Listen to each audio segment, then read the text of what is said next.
Peace, y'all. I'm back with another video, and today I'm going to be talking about why it's the best and the worst time to be an artist. This is a conversation I've actually been having with a lot of different artists, whether they be painters, filmmakers, photographers, musicians, basically any type of discipline. There's a accessibility factor with art now that makes things more democratic, if you will. There's less of a barrier to access for the tools that you need to make art, and also your visibility. You're able to show your work immediately.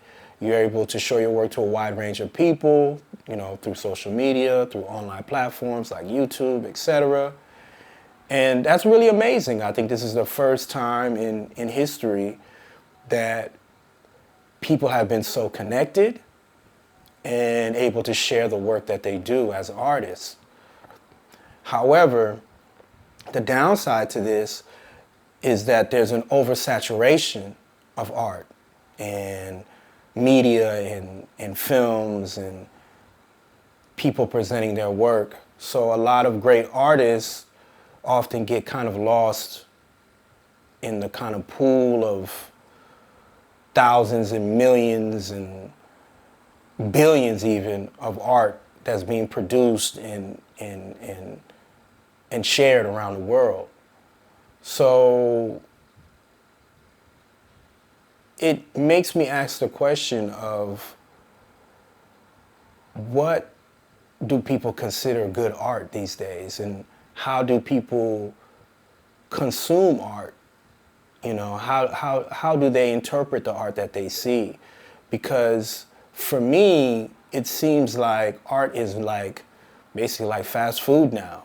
It's like, you get it, it's done quick, it's eaten quick, and then you just get rid of it. It's just in and out, and it's one of those things to where, as an artist, as a professional artist, I feel like more and more people are calling themselves artists. And that's a very subjective thing, and, theoretically anybody can be an artist. But to me, if you're presenting yourself as a professional artist, you really have to have put in the work. And that means taking the time to really work on your craft, hone your skills, find your voice,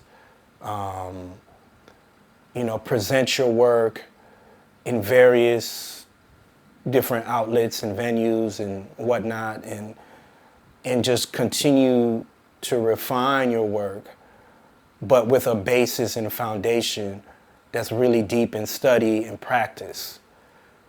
That's what I consider a professional artist, at least.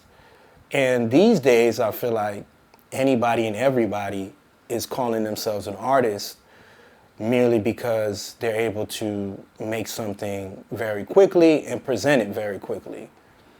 And whether that's photography, whether that's films, whether that's painting, or music, everybody can basically make decent quality work, or at least presentable work, and share it basically instantaneously.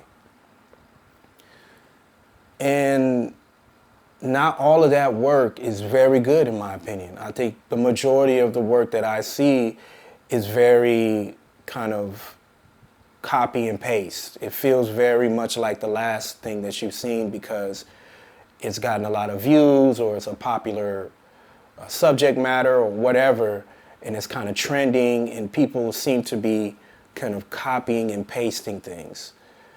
And it's hard to kind of find work that's really unique and stands out purely because the artist is really kind of digging deep into what they're doing and not just doing it for likes or views and whatnot. So it's an interesting time to be an artist. It's like things are really open and things are really accessible, which is great. More people can express themselves through art, which is great. But then the market, the space for artists is flooded. It's literally flooded. It's oversaturated. And I think in a lot of ways, it kind of devalues the work that we do as artists, especially if you've been doing it for a long time. And now people are making art for much less than they used to make art for. People are selling their work for much less than they used to sell their work for. There's a really big gap. There's artists who are kind of well established and kind of at the pinnacle of their career, and they're selling their work for thousands, even millions of dollars. And, you know, there's that. And then there's like the lower tier of artists as far as kind of accessibility, not accessibility, but visibility in the grander art world. And they're selling their work for way less. And a lot of artists can barely make a living, you know, off of their work full time. And I think this is like a real issue that should be talked about more. We should be kind of examining what does art mean in 2024 and beyond. You know, are people really absorbing and thinking about the art that they're consuming and appreciating it as art and as something that says something? You know, it really kind of brings up a lot of questions for me. And, you know, I think for professional artists who are doing this as a career, it's, you know, if you're really successful in what you're doing and, you know, you're on demand and whatnot, and it might be a great time for you. But I think for the majority of artists, it's a really difficult time to be an artist because, you know, people aren't appreciating art the same way that they did 20 years ago, 30 years ago, 40 years ago. You know, it's become more of a popularity and celebrity thing. Like, you know, if a celebrity likes your work and posts it, all of a sudden you're this great artist, you know. If you're like super popular on social media, then all of a sudden you're a great artist, you know. And that's not to devalue those artists who do have that. I think there are some great artists that celebrities like their work, and I think there are some great artists that have a big following. But I think the basis as to which we critique art now, I think is really in a peculiar, kind of strange place, where people, I think, are more concerned about how much followers you have or how many people like your work, you know, on like Instagram and whatnot, or how much views you're getting on YouTube. Now people are kind of judging that as a criteria for what's good and what's not. And honestly, I think that's a bit saddening and disheartening for artists who have been doing this for a very long time, and their work is kind of getting overshadowed by whatever's trending or popular. So,